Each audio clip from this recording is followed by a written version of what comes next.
10 second. Next up, we will have the final of the women's C2 200 metres.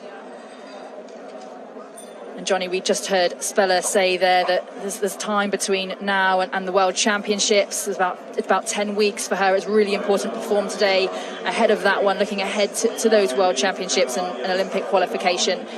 What would, for you, for example, what would that stretch of time really look like? How do you prepare? How do you go from peaking now at a World Cup to peaking again in 2.5 months? Yeah, so we used to do 2 small peaks in a year and then 1 major peak for the World Championships. So that would involve us also racing for the World Cups now, having a training period of up to 6 weeks, then the European Championships, assess the form then and move on to the Worlds. And basically each time you're not trying to take too much out of your training when you come to these races. You're just using them as tests to see where your form's at. Then you go back home and you train really hard, but perhaps on certain things based on what you've learned from these early competitions. So it's now, for people that aren't doing the European Games, they just have an even bigger block to build on anything they perceive as a weakness from these championships.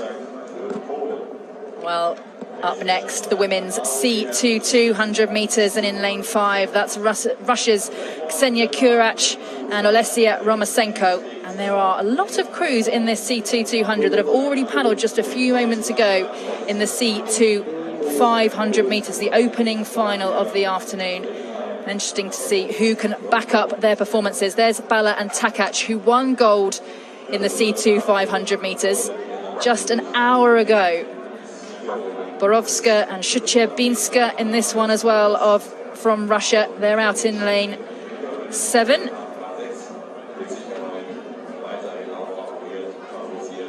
In lane 8, representing Colombia, that's Ana Leday, Daza Ochoa and Manuela Gomez Sanchez.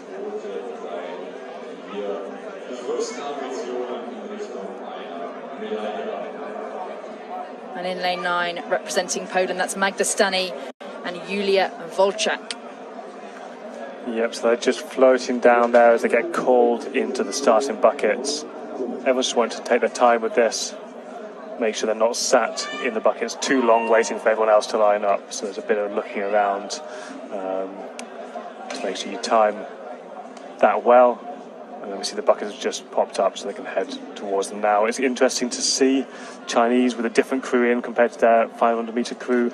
But the Russians and the Hungarians, they've both only a short while ago been racing 500 metres flat out. So they're obviously very confident that they can back this up. It's going to be interesting to see whether they can or not, whether the freshness from the Chinese or perhaps the Polish will give them the edge in this.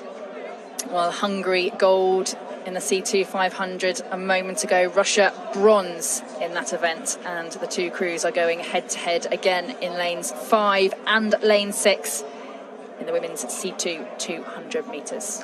Yeah, Poland late into the buckets there and coming in fast. We'll be waiting for starters' orders now, trying to keep the boat still.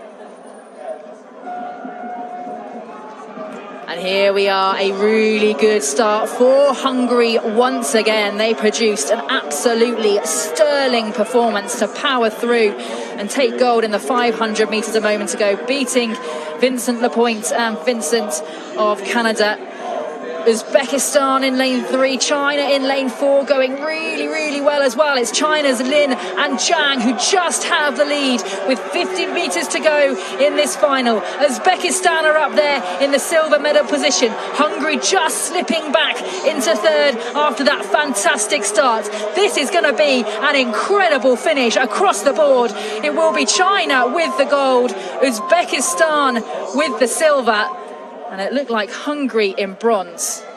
Yeah, I think they just held on there. The Russians were really, really close to them again there. So they've really recovered well, the Russians, from their C2 500-metre final, but not quite enough to hold on to the medals. The Chinese there, their freshness, you could just see the attack in their stroke. They were really, really going for it there. Nice timing out of the buckets from both the Uzbekistanis and the Hungarians. But they're just a little bit too jaded from that 500 metres to hold on. Yeah, big start all the way through. Brilliant paddle from the Chinese pair. Hungary getting out the blocks really quickly. You can see them gritting their teeth. But what a paddle from Lin and Zhang of China. They're really dominating now in the C2 200 on the World Cup circuit. They won gold in Poznan, the first World Cup last week, gold both here and in Szeged on the World Cup circuit last year as well. And it was close and it was difficult, but they took gold again here in Duisburg. And a really, really close finish for the bronze medal as well, with Hungary taking that one, Uzbekistan with the silver. China having an absolutely brilliant afternoon in the canoes. Yeah, it's great to see on their faces how much it means to them. A little low five there as they come in towards the stands here, and we'll be hearing their thoughts on the racing. 42.014. Unofficially, a new world